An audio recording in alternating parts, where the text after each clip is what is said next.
Quando o Espírito de Deus toma a boca do mensageiro, a palavra produz o resultado para o qual foi mandada. Acompanhe agora mais uma inédita mensagem de paz e vida, ministrada pelo pastor Jean Vilela. Abra o seu coração e faça mais do que ouvir. Tome posse, pois essa palavra é para você. Vamos ouvir a palavra, gente? Evangelho de Jesus Cristo, escrito por Lucas, capítulo de número 24. Lucas é o terceiro evangelho do Novo Testamento. Assim que você encontrar Lucas no capítulo 24, dê um glória a Deus bem forte para eu saber que você já achou. Evangelho de Jesus, escrito por Lucas, capítulo 24, eu quero ler com você o que diz a palavra a partir do versículo de número 30. Quem aqui já se decepcionou alguma vez na vida? Pastor, está aí uma coisa que eu sou bom. Está aí um negócio que eu levo jeito, eu sou boa, quebrar a cara. Já se frustrou muitas vezes? Então Jesus vai falar com você hoje. Lucas capítulo 24, versículo 30 em diante.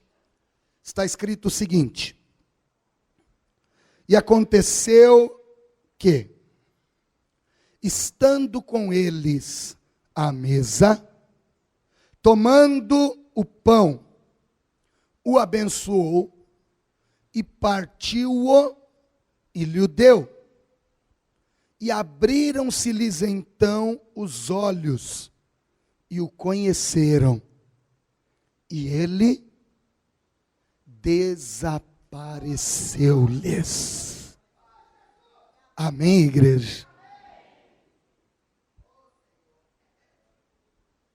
A decepção, ela tem o poder de nos privar da visão espiritual do que Deus tem planejado para o nosso futuro. Uma pessoa decepcionada, ela tem dificuldade em acreditar que coisas maiores e melhores estão por vir. Porque, como muitas vezes ela criou esperanças e as coisas não deram certo, o acúmulo de frustrações na vida acaba nos cegando para os benefícios de Deus e para o futuro incrível que Jesus tem preparado para mim e para a sua vida. Só que ainda que você tenha entrado aqui espiritualmente cego, impossibilitado de enxergar as coisas grandes e firmes que o céu está desenhando para a sua vida aqui na terra, eu quero te dar uma ótima notícia. Olha para quem está do seu lado e diga: quando o pão é partido, as escamas caem e os olhos são abertos. Eu vou repetir: quando o pão é partido, e hoje é a primeira Santa Ceia do ano, e daqui a pouquinho nós vamos partir o pão, amém? No momento que esse pão for partido, todas as escamas que estavam nos seus olhos espiritualmente vão cair, os seus olhos se abrirão, e diga para quem está do teu lado: você vai reconhecer quem é Jesus na sua vida. Você vai saber quem é o Deus que você serve. Só que entenda, você não vai conhecê-lo só de ouvir falar, não. Os seus olhos o verão. E se prepare para experimentar coisas extraordinárias daqui para frente. Porque tudo que você sofreu até aqui não foi para o teu mal. Foi a escola de Deus te preparando para o que virá. E diga para quem está do teu lado: e quando vier vai ser tremendo. Com essa fé ele não acreditou em nada. Diga: quando chegar, ninguém vai acreditar. Fala: nem você. E você vai lembrar de tudo que sofreu e vai dizer: valeu a pena continuar servindo ao Senhor. Valeu a pena insistir, valeu a pena perseverar. Quantos acreditam nisso? Digam glória a Deus. Então eu vou reler o que está escrito no Evangelho de Lucas, capítulo 24, versículo de número 30 e 31. E só quem crê que esta é a palavra de Deus vai repetir bem alto e bem forte após a minha leitura com muita fé. Vamos lá? Eu leio e você repete em seguida. E aconteceu que, estando com eles à mesa, tomando o pão, o abençoou e partiu-o e lhe deu. E abriram-se-lhes então os olhos e o conheceram. E ele desapareceu-lhes. Fala assim: abre os meus olhos nesta manhã, Senhor. Porque eu quero te conhecer, eu quero te ver, eu quero entender o teu propósito, eu quero desvendar o teu coração, eu quero mergulhar no profundo da tua vontade. Você crê que Ele vai abrir os teus olhos? Você crê que Ele vai se revelar na sua vida? Então, se você acredita, desocupe as suas mãos, feche os seus olhos e com muita alegria comece agora a fazer o possível e o impossível para dar para a palavra do Deus vivo a maior, a mais verdadeira, a mais sincera e a mais poderosa salva de palmas. Enquanto você aplaude, feche os teus olhos carnais, abra a tua boca e diga glória, glória, glória, glória a Deus. Vai aplaudindo e vai glorificando, vai por tua conta. Pai querido, abre o céu para receber este louvor, e sobre cada vida que te glorifica, derrama da tua bênção, da tua graça, da tua virtude, do teu poder. Pai bendito, ninguém veio aqui para ouvir o homem falar, por isso, vem com teu Espírito, tome o lugar do pregador, tome os lábios do mensageiro, que eu diminua, e que o Senhor cresça. Remove toda barreira, todo bloqueio, todo obstáculo, envia a tua palavra com poder e autoridade, e que a tua palavra agora vá e produza o resultado para o qual ela está sendo mandada, em nome do Senhor Jesus, amém. Diga amém, Senhor. Diga amém, Jesus. Podem-vos assentar. Se você tiver papel, caneta e interesse, eu aconselho que você anote o que você vai ouvir e deixe registrado, porque o Senhor vai falar conosco. Amém? Olhem todos para mim. De onde vêm as decepções? Qual é a origem das nossas frustrações? Talvez alguém responderia essa pergunta dizendo: é muito fácil. De onde vêm as decepções? Do meu ex-marido, aquele traste.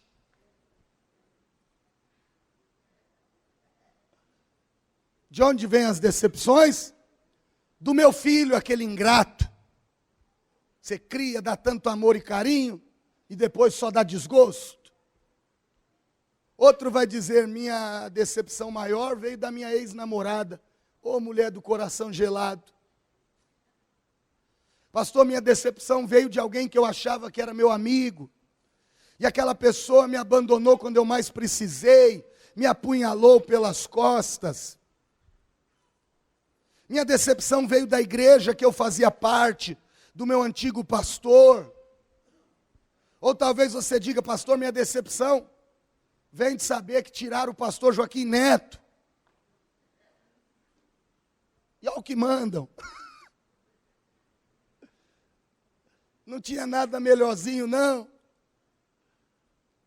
E a gente sempre tem o hábito de acreditar que as nossas decepções vêm de pessoas ou situações. Porém, a primeira coisa que você precisa entender nessa manhã é o seguinte: o maior responsável por todas as decepções que você carrega, sabe quem é? Olha para quem está do seu lado e diga: você mesmo. Por criar expectativa em algo que Deus não falou. Todas as vezes que você cria expectativa em algo ou em alguém, e você faz todo um planejamento na sua cabeça, e o ser humano gosta de fazer isso, né? Aí as coisas vão ser assim, assim, assim, e na nossa cabeça sempre acaba do mesmo jeito, e aí eu vou ser feliz para sempre. Todas as vezes que você faz um cronograma mental e planeja as coisas do seu jeito, mas cria expectativas em coisas que Deus não te prometeu, inevitavelmente, é só uma questão de tempo, mais cedo ou mais tarde, você sempre acabará frustrado, decepcionado. Porque eu não sei se você vai ficar chateado com o que eu vou falar, mas eu vou falar mesmo assim. Deus não trabalha para satisfazer todos os seus desejos. Deus não trabalha para suprir todas as suas vontades, muito pelo contrário. Na oração do Pai Nosso, Jesus nos ensina a orar dizendo o quê? Pai nosso que estás no céu, santificado seja o teu nome. Venha a nós o teu reino. Seja feita a minha vontade. Não é assim? Estou orando errado então? Como é que é, gente? Seja feita a tua vontade, assim na terra, como é no céu.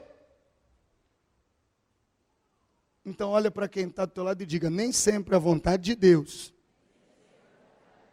aqui na terra como no céu, vai ser o que você está querendo. Então, quando você cria expectativa naquilo que não é vontade perfeita de Deus, o que é que vai acontecer? Vai se decepcionar. E a culpa é de Deus? De quem é? É nossa. Porque a gente faz planos e projetos e não entende que não é do nosso jeito, é do jeito do Senhor que vai acontecer. Só que hoje você vai descobrir na palavra qual é o antídoto e a cura para a decepção. Pastor, e qual é?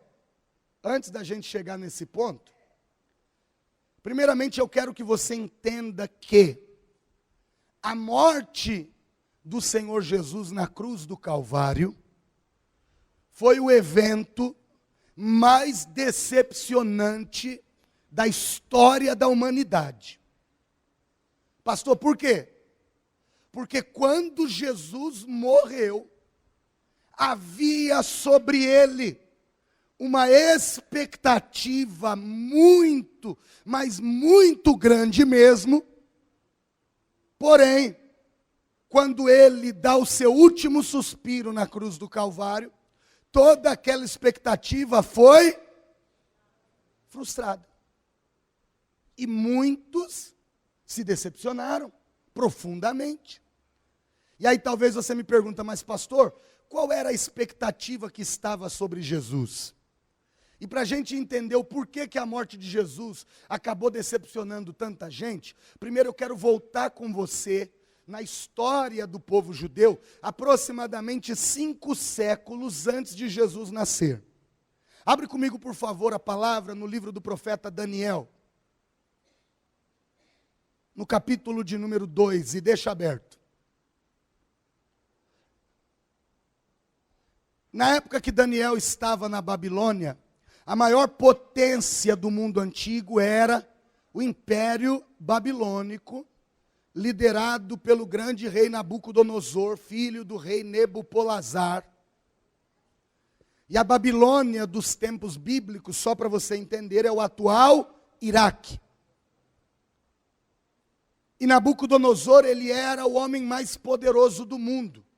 Ninguém ousava desafiá-lo, porque ele foi o primeiro grande rei a externar o desejo de estabelecer um governo mundial. Ele queria dominar o mundo todo. Essa era a pretensão dos caldeus. Só que olha só que interessante. Já achou Daniel 2? Deixa aberto e olhe para mim.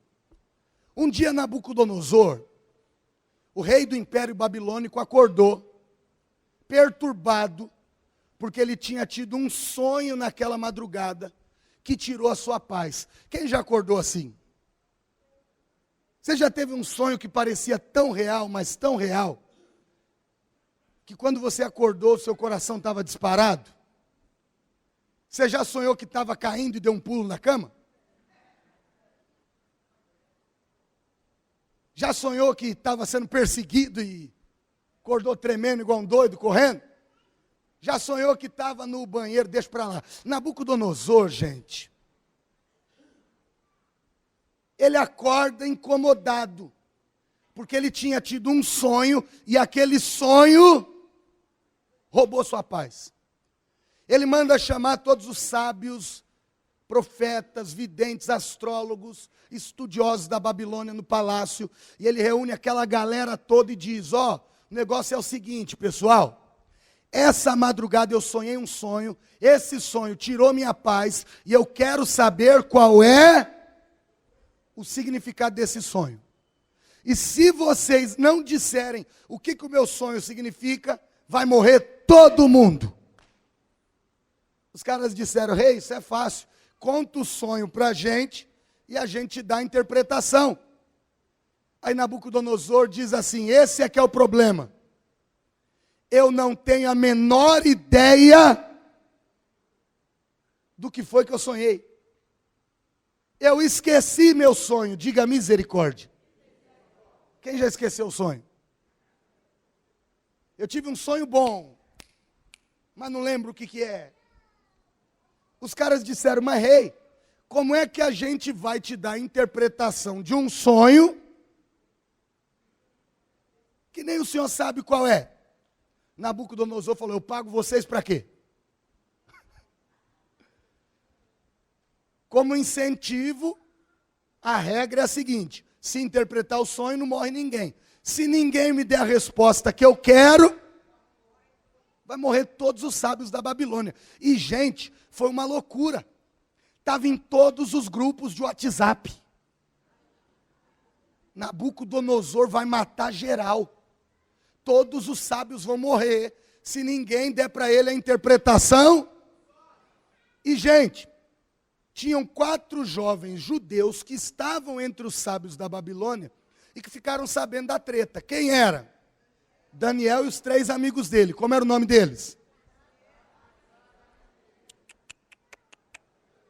Ananias, Misael e Azarias.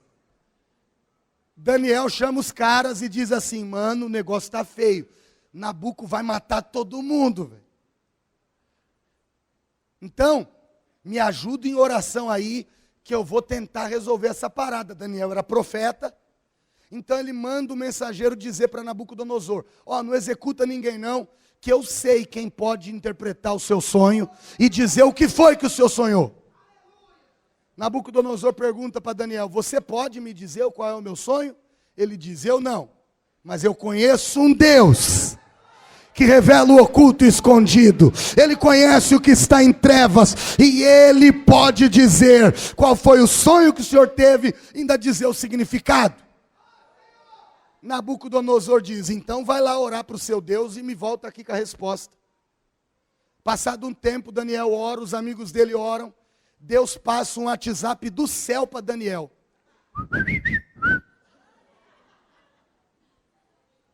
Diga para quem está do lado: Deus revelou tudo para ele.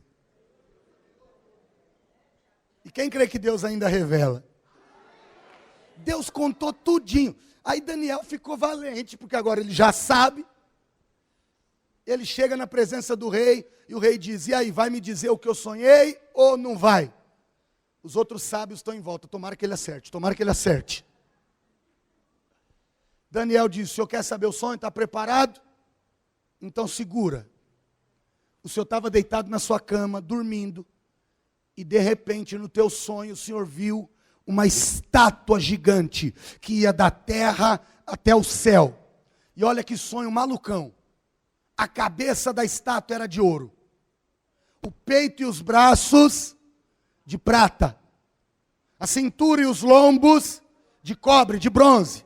As pernas de ferro. E os pés da estátua de ferro misturado com barro. E está mó silêncio assim. De repente, no meio do teu sonho, se ouviu uma pedra vindo do céu. E essa pedra foi cortada sem mãos humanas. E essa pedra atingiu a estátua bem nas pernas de ferro. Pá! E caiu o ferro, caiu o bronze, caiu a prata, caiu o ouro. E aquela grande estátua se tornou em um montão de poeira. E a pedra que derrubou a estátua cresceu, se tornou uma montanha e encheu toda a terra. Quando Daniel termina, o pessoal fala: e aí, tá certo? E eu imagino o rei olhando para ele e dizendo: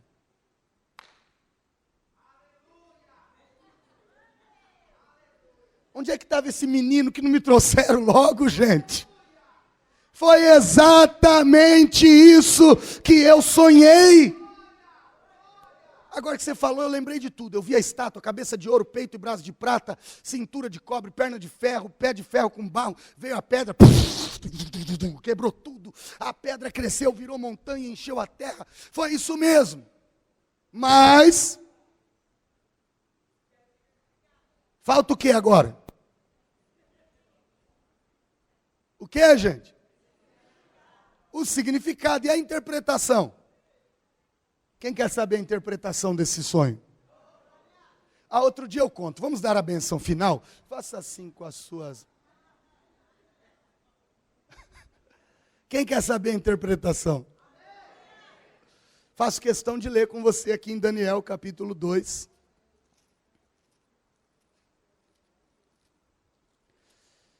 A partir do versículo 36. Está escrito assim: este é o sonho, e também a interpretação dele diremos na presença do rei. Tu, ó rei, és rei de reis, pois o Deus dos céus te tem dado o reino, e o poder, e a força, e a majestade. E onde quer que habitem filhos de homens, animais do campo e aves do céu, ele os entregou na tua mão, e fez que dominasse sobre todos eles. Tu és o quê? A cabeça de ouro. E depois de ti se levantará outro reino inferior ao teu, e um terceiro reino de metal, o qual terá domínio sobre toda a terra.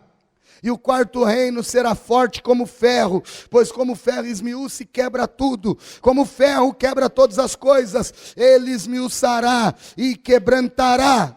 Verso 44. Mas nos dias desses reis, o Deus do céu levantará um reino, que não será jamais destruído. E esse reino não passará a outro povo. Esmiuçará e consumirá todos esses reinos, e será estabelecido para sempre. Diga glória a Deus.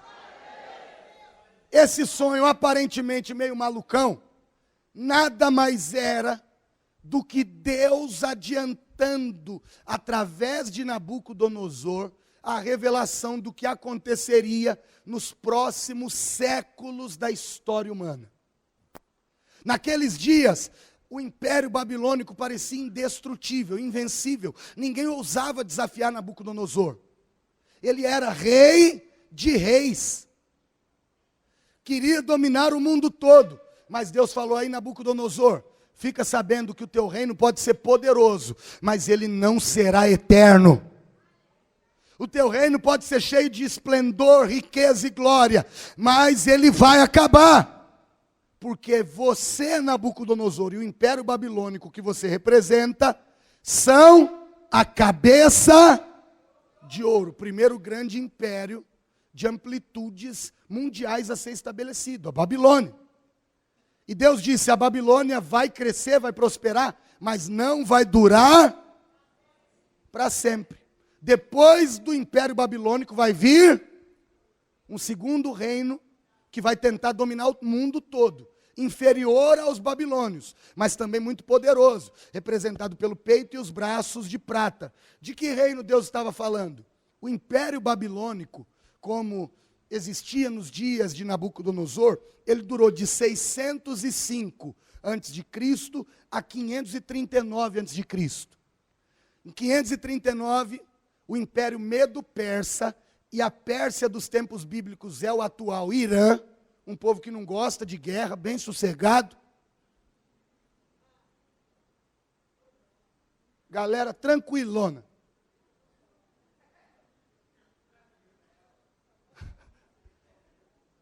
O Império Medo-Persa vai desafiar a Babilônia e vence. Então, a Babilônia, como grande potência, deixa de existir, e quem agora vai ser o segundo grande governo são os persas, que vão dominar quase que todo o Oriente Médio e parte da Europa, de 539 até 331 a.C.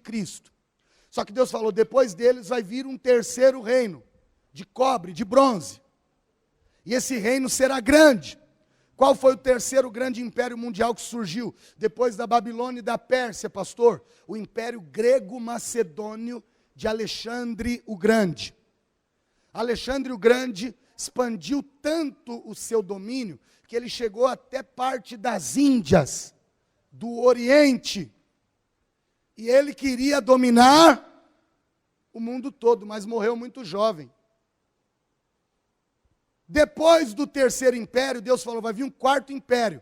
E ele vai ser forte como ferro. E como ferro esmiúça e quebra tudo, esse quarto império também vai botar para quebrar. Qual foi o quarto império? A Grécia de Alexandre o Grande durou de 331 até 168 a.C. E depois do Império Grego-Macedônio surgiu o Império Romano. E o Império Romano, quando se levanta como uma potência mundial, vai durar de 168 a.C. até o ano 47 depois de Cristo. E com a força do ferro da espada, eles dominaram e conquistaram inúmeros, incontáveis territórios para a coroa de César. Então olha para quem está do teu lado e diga assim, Deus avisou o que ia acontecer, antes que acontecesse, para que quando acontecesse, todo mundo soubesse que ele estava no controle. Então Deus falou, ó, Nabucodonosor, vocês podem ficar brincando de querer dominar o mundo, mas não adianta. Depois de você vai vir o Império da Prata, os persas, depois vão vir os gregos, depois vão vir os romanos. Agora, nos dias do quarto império, nos dias da perna de ferro, Deus disse, vai vir do céu uma pedra cortada, sem auxílio de mãos humanas. Que pedra é essa, pastor? É a pedra principal de esquina, é a pedra angular, é a pedra que os edificadores rejeitaram. Essa pedra representa o Cristo, o Messias, o ungido, o Salvador, aquele que viria ao mundo sem a semente do homem, gerado no ventre de uma virgem, através da obra do Espírito Santo. E Deus avisou, nos dias do quarto império a pedra vai chegar, diga glória a Deus.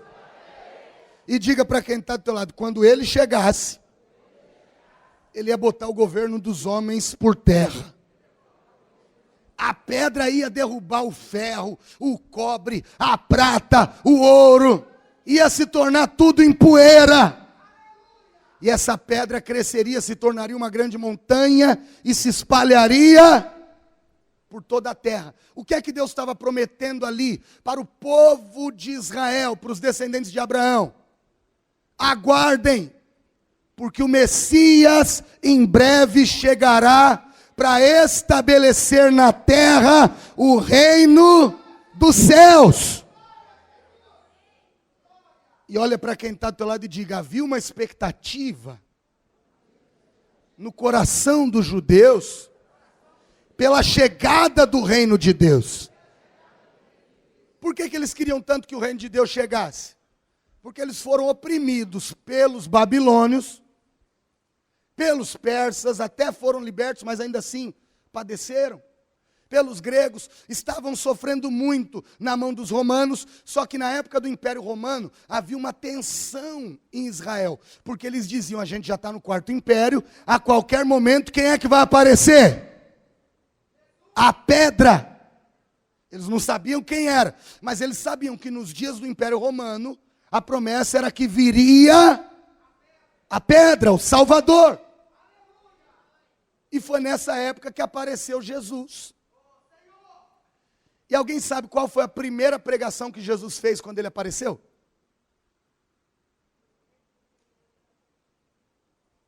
Evangelho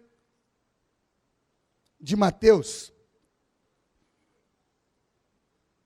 capítulo 4.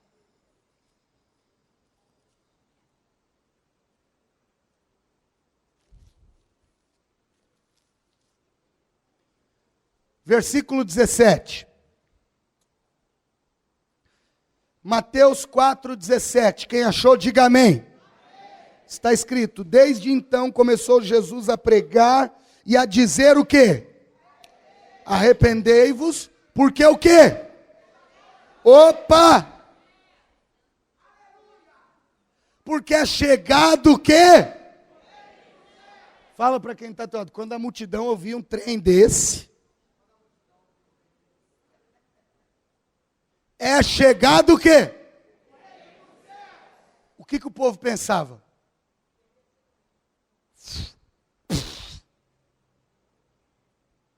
Esse cara falando em reino dos céus, só pode ser o quê? A pedra.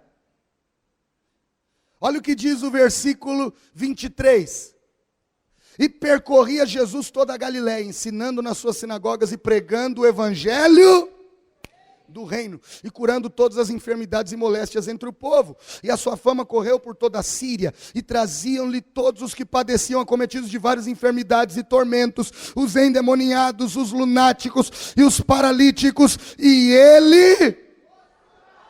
Então o cara surge falando, o reino dos céus chegou. E onde ele passa, demônios são expulsos.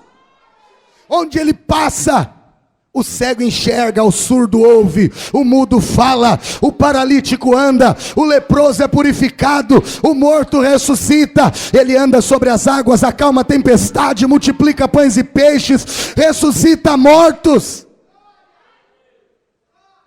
O que é que o povo inteiro começou a pensar? Um dizia para o outro o quê? Será que é ele? E o tempo todo, Jesus dizia, o reino dos céus é assim. Aí contava uma parábola. É chegado o reino dos céus. Então, conforme Jesus ia falando sobre o reino dos céus, o que é que o povo começou a pensar? Que ele era aquele que queria colocar por terra o Império Romano, queria derrotar o governo dos homens e estabeleceria uma teocracia, um governo literal de Deus na terra. Só que olha para quem está do teu lado e fala assim, o que a galera não entendia é que pelo menos naquele momento, o reino que ele estava anunciando era espiritual, não físico. O povo estava achando que o reino que ele ia estabelecer seria terreno, físico, literal. Quer ver como eles estavam se preparando? Achando que Jesus ia derrubar o César, o Império Romano, e ia fazer de Israel uma nação independente, forte, que dominaria o mundo. Olha o que diz em Mateus capítulo 20.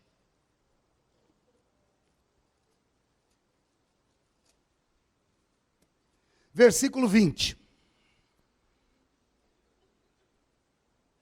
Evangelho de Mateus, capítulo 20, versículo 20. Quem achou, diga amém. Está escrito assim, ó. Então se aproximou dele a mãe dos filhos de Zebedeu, com seus 2 filhos. Quem eram os filhos de Zebedeu? Tiago e João, Boanerges, os filhos do trovão. Ela chegou com seus 2 filhos, adorando-o e fazendo-lhe um pedido. Olha para quem está todo e fala assim, presta atenção no pedido. Olha as conversas dela, olha as conversas. E ele diz-lhe, que queres? Num português claro, mais atual, desembucha. E ela respondeu, dize que estes meus 2 filhos se assentem aonde, gente? Um à tua direita e outro à tua esquerda. Aonde? No teu reino. Fala para quem está todo, quer mais nada. Ela trouxe os 2 filhos, Tiago e João, chamou Jesus de canto, deu uma ajoelhadinha ali, falou, aí Senhor, posso pedir uma parada? E eu acho lindo que Jesus, ele sabia quando a pessoa se aproximava dele com outras intenções. Sabia ou não sabia? Ele já foi logo dizendo, quer o quê? Então, você sabe que meus meninos são meninos bons. Eles estão com o Senhor desde o começo. E a gente sabe que o Senhor vai ser rei. O Senhor vai governar. O Senhor vai tomar conta de tudo. Todo mundo já sabe. A multidão te apoia. É só o Senhor falar que o povo derruba os romanos na hora. O Senhor vai liderar uma revolução. Então, ó, já que o Senhor vai assumir o poder, deixa eu me antecipar. Quando o Senhor chegar lá, tem como o Senhor botar os meus 2 meninos em 2 cargos de confiança? Não precisa muito, só qualquer cargo simples. Bota um de ministro da Fazenda e outro de ministro do Planejamento, ministro da Casa Civil. Pode ser? Um à tua direita. Fala para quem está todo. Não é de hoje que o povo pede cargo, né? Em Minas Gerais isso não acontece não, só em outros lugares só.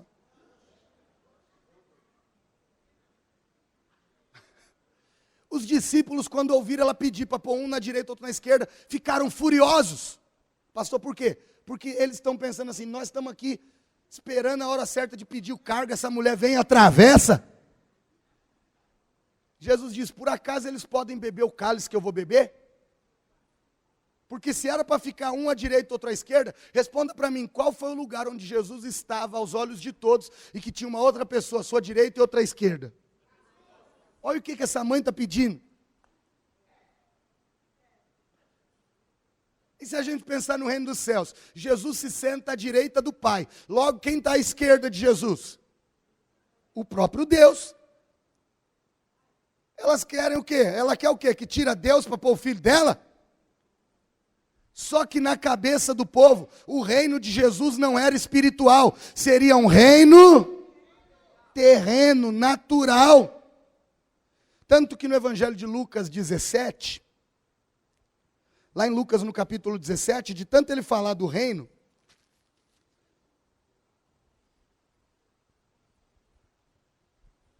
de tanto ele ficar anunciando que o reino de Deus era chegado, até os seus inimigos declarados, os fariseus, chegaram para ele e foram tirar satisfação. Ó, Lucas 17, versículo 20. Interrogado pelos fariseus sobre o quê? Quando havia de vir o quê, gente? O reino de Deus. O que eles estão perguntando para ele? E aí, vai ser rei ou não vai? E se vai, quando é que vai ser? Respondeu-lhes e disse o quê, gente? O reino de Deus não vem com aparência exterior. Na Almeida, Revista e Atualizada, está escrito, não vem com visível aparência, nem dirão, ei-lo aqui ou ei-lo ali, porque eis que o reino de Deus está entre vós. Em outras traduções está escrito, o reino de Deus está dentro de vós. Por quê? Porque quando você recebe o rei, ele se senta no trono do teu coração e você passa a carregar o reino de Deus no seu interior, por onde você andar. Jesus está dizendo, o reino não é físico, o reino não é literal, o reino não é agora. Mas eles continuam criando expectativa naquilo que Jesus nunca falou. Quem está entendendo? E apesar de tudo que ele dizia, olha o que está escrito em Lucas 19, versículo 11.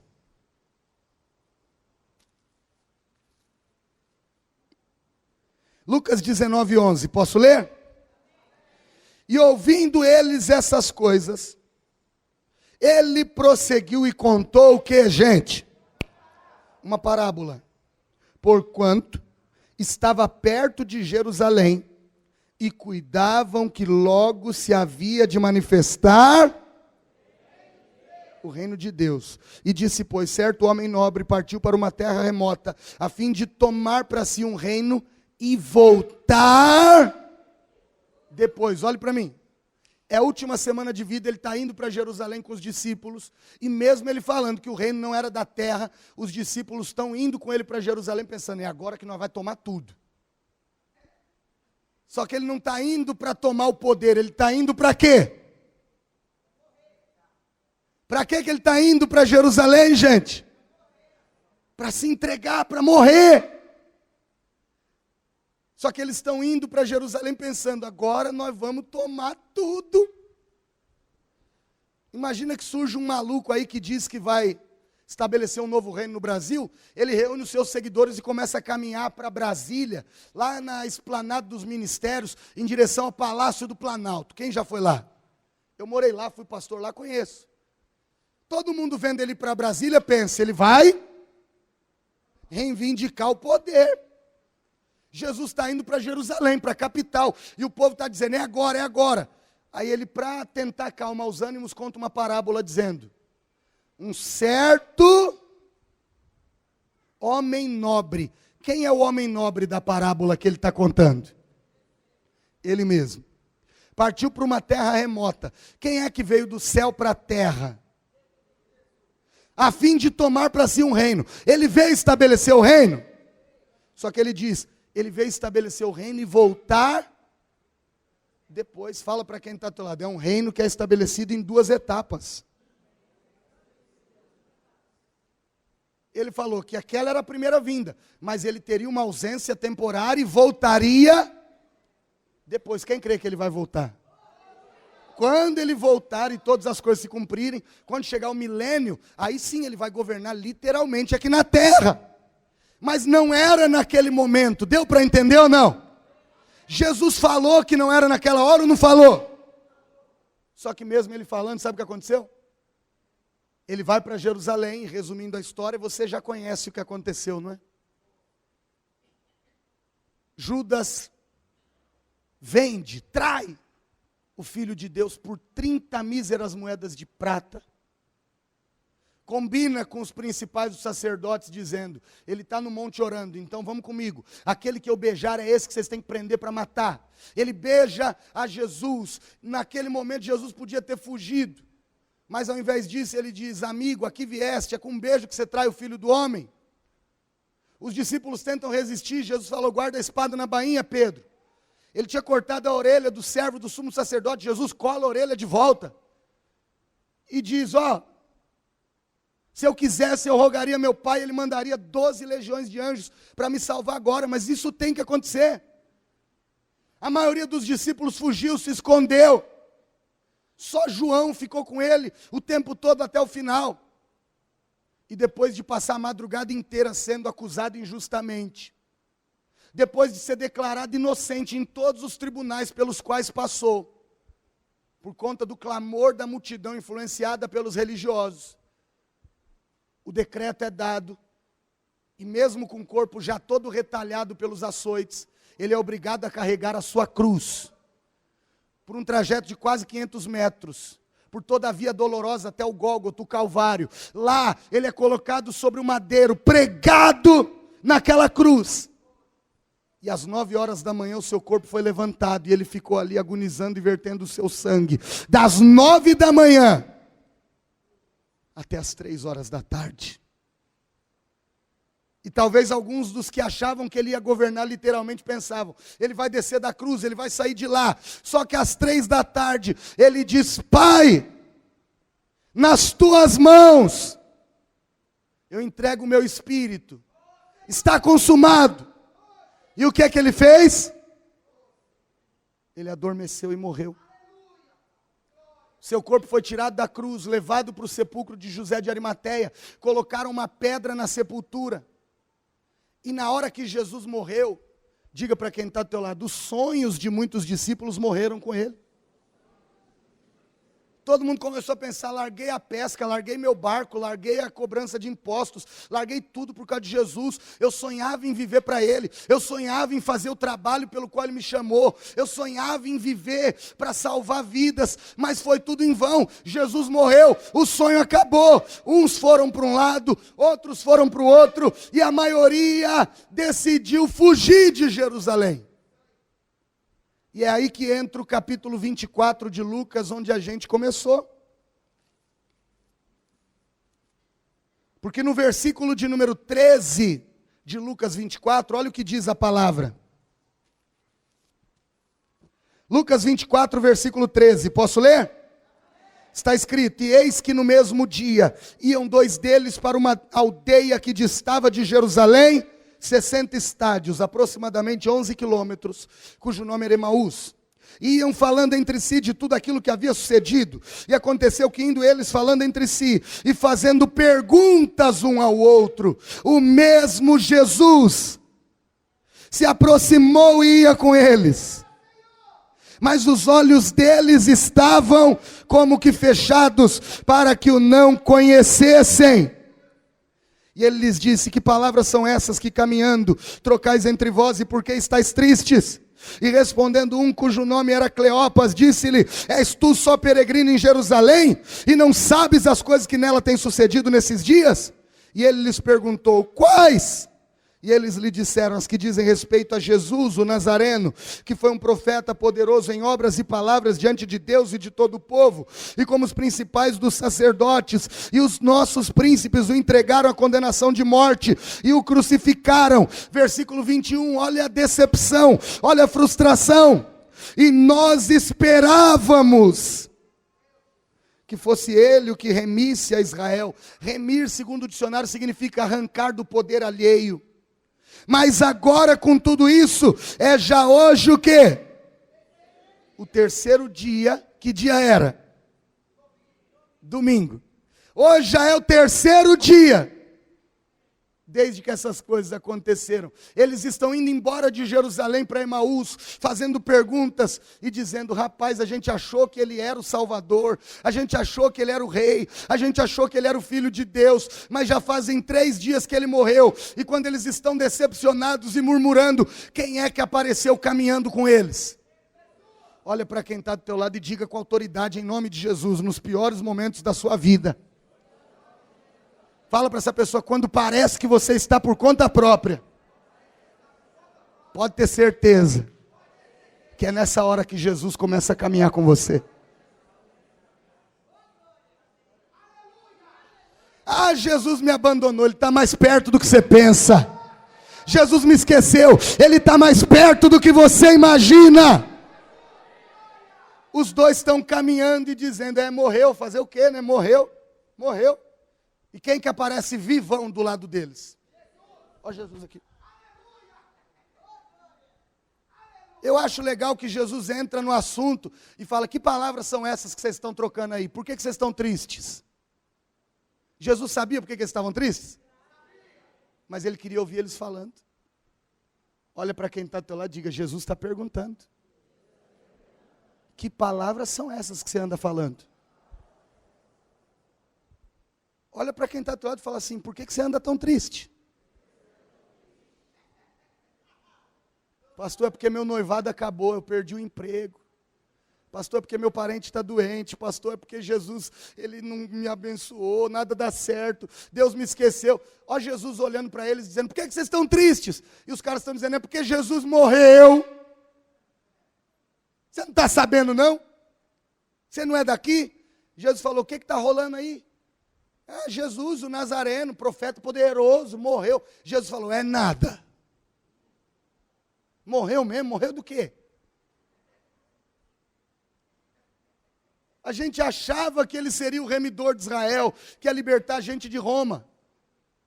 Mas agora faz 3 dias que ele foi crucificado. Presta atenção, alguma vez Jesus prometeu tirar o povo da mão dos romanos? Jesus prometeu libertar a raça humana da opressão do diabo, do pecado, do inferno. Mas por que eles estão decepcionados? Porque criaram expectativas naquilo que Jesus não disse.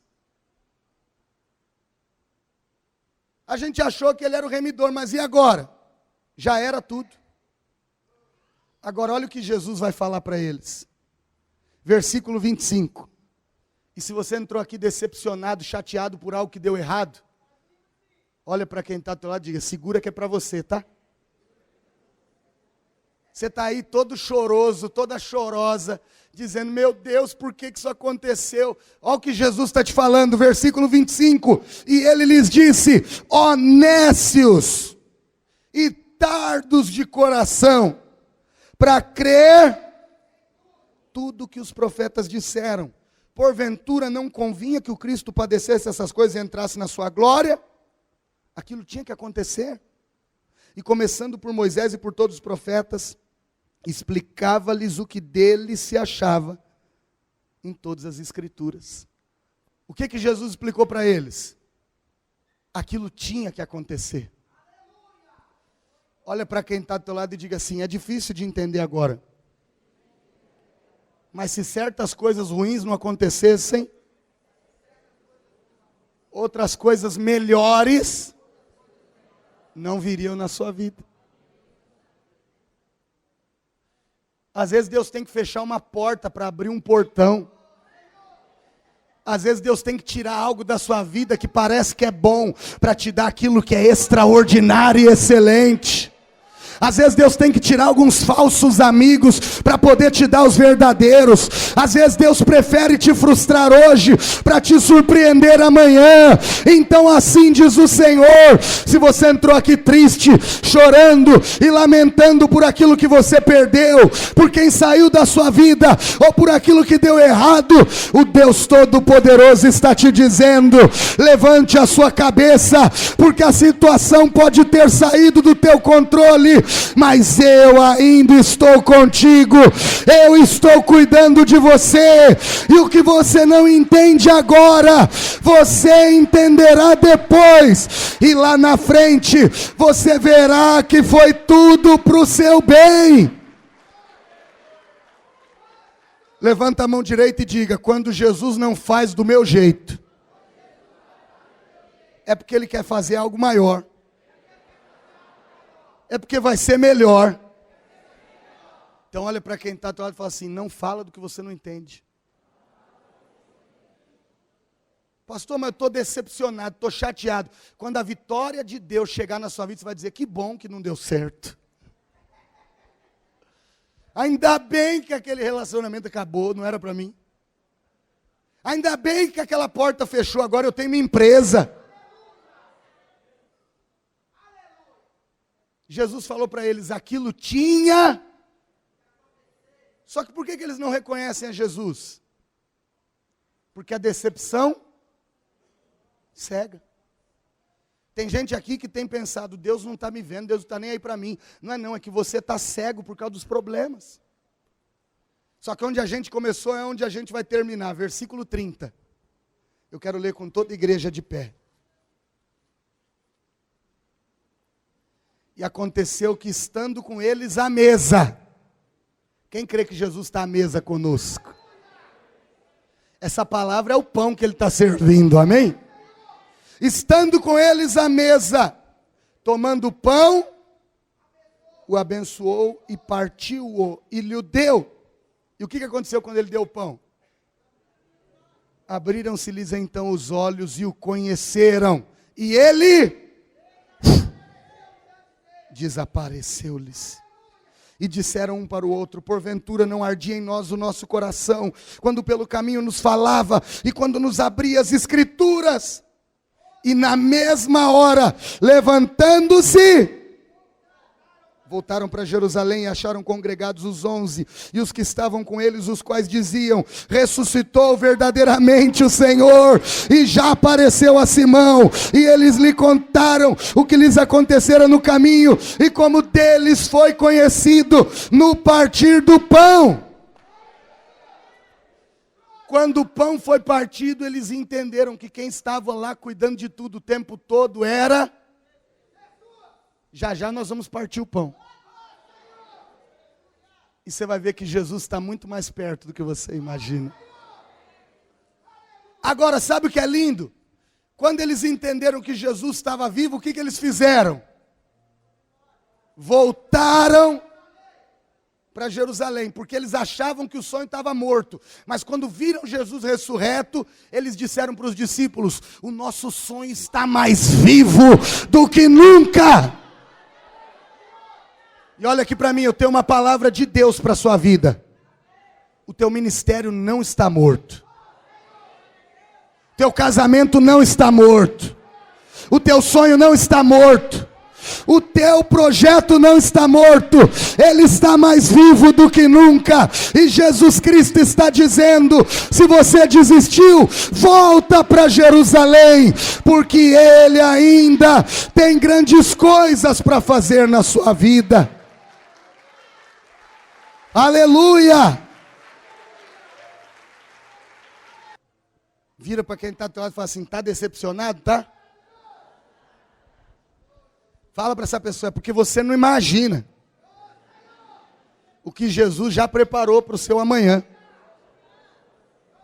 Fala para essa pessoa: se você soubesse, você estava rindo à toa. Pastor, eu não sei, por que ele não me fala então? Porque o nome disso é fé. Fé é certeza do que se espera e convicção. Eu não estou vendo, mas eu acredito. Olha, eu estou sentindo uma alegria tão grande no meu espírito. Porque eu creio que tem algo incrível de Jesus chegando para a minha vida. E eu creio que tem coisas tremendas do céu que estão chegando na sua vida também. Sabe qual que é a melhor cura para a decepção? Uma bela surpresa de Deus. Porque quando Ele te surpreende e supera as suas expectativas, você diz: ah, então por isso que aquilo lá deu errado. Não é do seu jeito. Mas não é porque não é do seu jeito que é ruim. Vai ser maior e melhor. Tem alguém para acreditar nisso? Então eu quero orar agora. E a minha oração vai ser para que Jesus cure o teu coração machucado. A minha oração é para que Jesus cicatrize essa ferida aberta na tua alma. E para que Jesus faça você entender que até essa dor que você enfrentou foi necessária para você amadurecer. Mas antes de fazer essa oração, eu preciso perguntar: tem alguém aqui que ainda não entregou a vida para Jesus? Se arrepende dos seus pecados, crê que Ele está vivo e quer agora receber o Filho de Deus como seu único, suficiente, exclusivo e eterno Salvador? Eu fiz isso há 20 anos e a minha vida mudou. E se você fizer, a sua vai mudar também. Por isso eu pergunto: quer entregar a vida para Jesus? Quer recebê-lo agora? Como único, suficiente, exclusivo e eterno Salvador, aquele que morreu por você e ressuscitou? Pastor, eu quero entregar minha vida para Jesus. Tem alguém que quer? Levanta a mão direita bem alto. Todos que querem entregar a vida para Jesus, erga a mão bem alto e vem aqui para frente. Vamos aplaudir ao nome do Senhor. Aplauda mais forte. Oh, glória!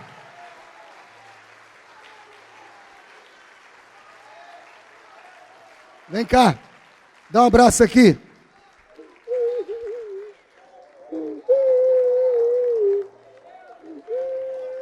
Oricalamassuri mixuri mixuri mixiriandalas.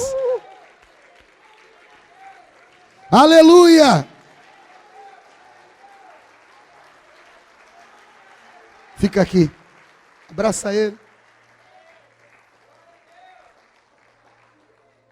O dia que a gente parar de se emocionar com a mensagem da cruz, alguma coisa está muito errada, cara. Uma alma vale mais que o mundo todo. Quero fazer um segundo convite. Esse é para quem já recebeu Jesus. Talvez até tem ministério, mas você se afastou. Você achou que teu sonho estava morto, mas Jesus está dizendo, está mais vivo do que você pensa. Filho pródigo e filha pródiga, volta para a casa do Pai. Quer se reconciliar com Deus? Quer voltar para Jesus? Quer? Pastor, eu quero voltar para Jesus. Tem alguém que quer? Levanta a mão assim. Quer? Então vem para frente. Deixa eu orar pela senhora. Cadê? Tem mais? Você também? Vem para cá. A obra que Deus tem na sua vida está viva. Aplauda mais, aplauda mais, aplauda mais. Glória a Deus, meu Pai, me faz de volta, Senhor, eu quero permanecer na sua presença. Aleluia. E eu quero chamar aqui na frente você que entrou aqui, igual aqueles discípulos a caminho de Emaús.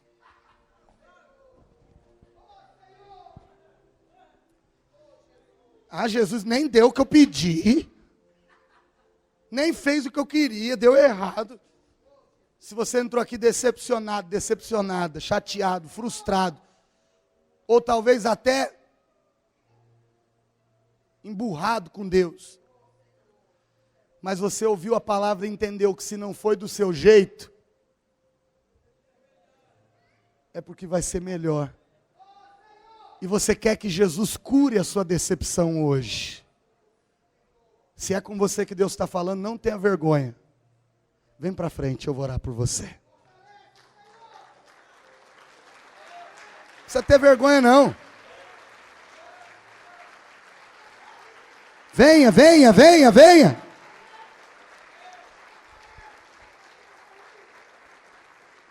Chegando aqui na frente, se você puder dobrar os seus joelhos. Você que está diante do altar, põe a mão sobre o teu coração. De olhos fechados. Creia que o Senhor está aqui, curando o seu coração ferido. Se tiver que chorar diante de Deus, chora. Põe para fora essa angústia. Mas chora na presença dEle, porque na presença dEle tem consolo. Você que está na igreja também, deixa fluir o Espírito de Deus na sua vida agora. E cada pessoa que ouviu esta palavra, ore comigo e diga bem forte: Senhor meu Deus e meu Pai,